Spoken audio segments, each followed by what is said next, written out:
TRX row with rotation isn't unlike doing the kick through. TRX row with rotation is about control, stability, balance. What you want to do is have your TRX probably handles about mid-thigh. If you go too low, you'll end up on the ground.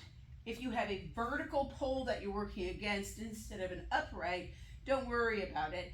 It's just where your movement comes from. So you may need to move closer to your anchor point if you have it on a vertical pole, otherwise than a overhead position. So you're going to grab one or both handles. You choose what works for you. And you can even do the kick through, where you kick one band through and then you do it again, and then you've created a tight TRX hold. Kind of creates a little mustache kind of a thing. So with your TRX row with rotation, you start at your end point. You can have your hand here because we're going to add into it with a dumbbell. You're going to lower down square, drop your shoulder, look down if you want, roll up, and then roll completely in. Back to center, lower down, drop, level, roll all the way in. You can either add the kick, the rotation at the hip, or leave it there if you want a different type of feeling. Drop in, drop your shoulder, level, rotate in. Lower, lower, drop the weight, curl in, come up, and reach up.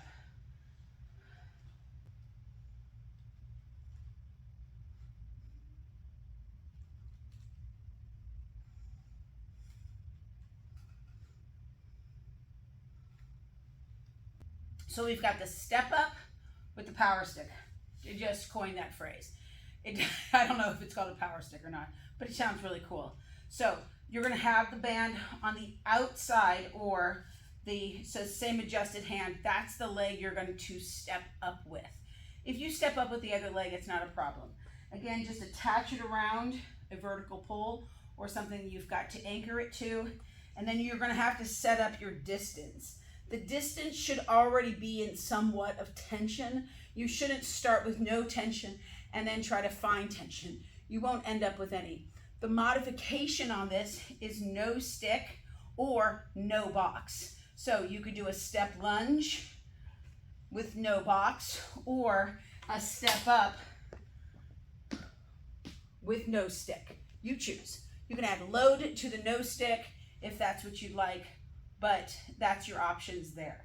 So again, hold the stick on just to the inside of the strap. Find your placement of the box. For some of you, it's a little bit further forward or maybe a little bit further back, depending on your arm length and your strength and balance. Start it at chest height. You're going to inhale, exhale, step up, and press out simultaneously. You're going to feel this pull back.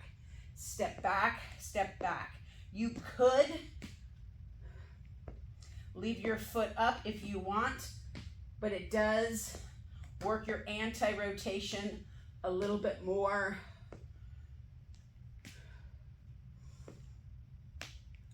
That's your option. If you do the outside leg first, outside meaning away from the anchor point, outside leg here, step up, press. Again, that is a variation and an option. Neither are right or wrong. They're just variations of the same thing. Work on your control and balance. If you're just doing a step out, it's the same idea. You would just step out, press out, step back in. You just wouldn't you could take your back leg in.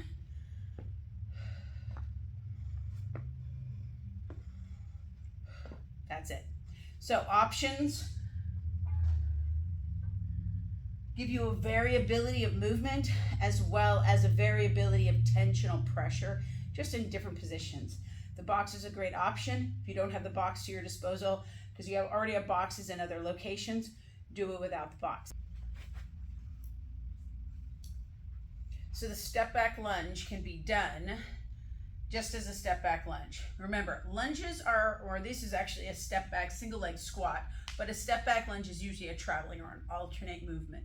So you could take this and travel this if you wanted to and make this challenging, or stay in one place.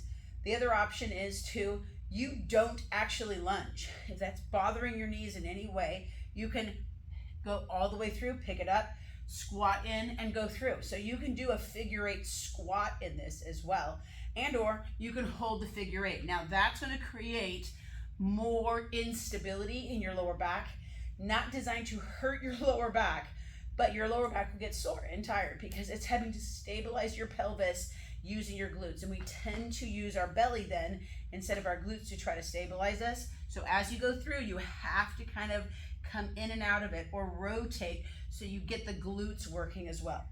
So again, step back lunge is the basic movement pattern. Adding the figure eight through the inside of the front leg. So through here. I also have this in the movement library. Try to keep your eyes forward. Notice I'm hinging slightly. I'm not staying completely upright. And I have to use my glutes to stabilize myself. If I wanted to just do a figure eight, I could squat and do a figure eight. Again, this takes a lot of glute work. It's more of a hip dominant movement almost than a knee dominant. Or I could even stay here in place.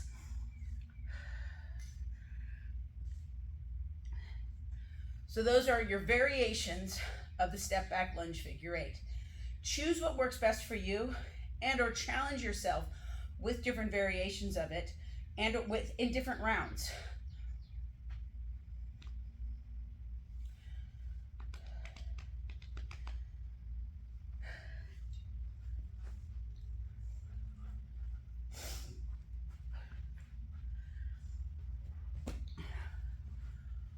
With the sledgehammer travel, this is a movement of traveling.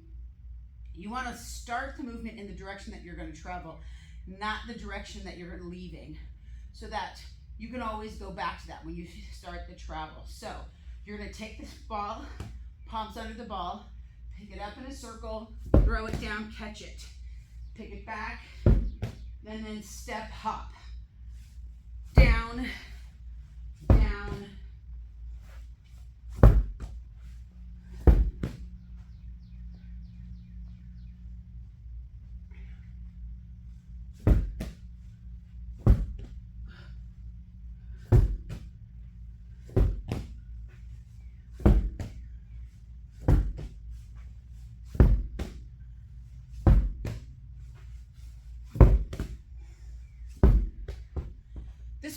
this movement can be done in place or can also be done just on one side if that's what you want. If doing the movement is the problem, stay in one place and just sledgehammer to one side, or stay in place and sledgehammer side to side. Notice I'm trying to catch the ball, so ideally you would use the ball that you can catch.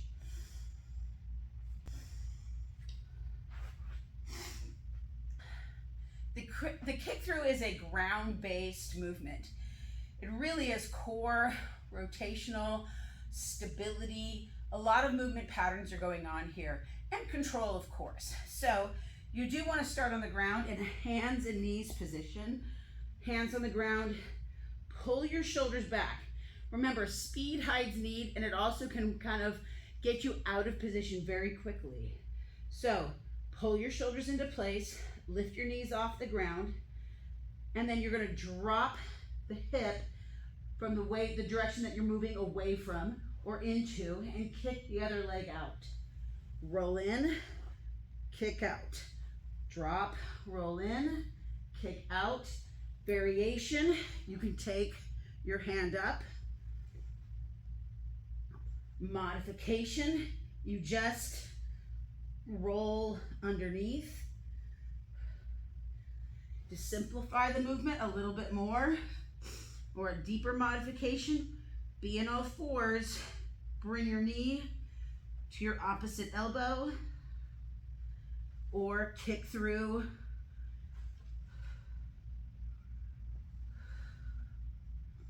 From a more upright position.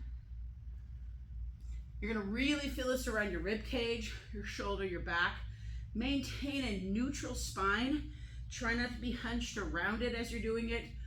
Go slow, because you will learn the same thing as you do fast as you do slow. You'll learn it better. You'll actually have a better resistance. Do the movement slow at first. Don't try to pick up speed. Don't try to get a lot of numbers. If you got 6 on each side in 40 seconds, perfect. 3 on each side, perfect. Give yourself the opportunity to move slowly. Teach yourself stability, control, then add power and speed.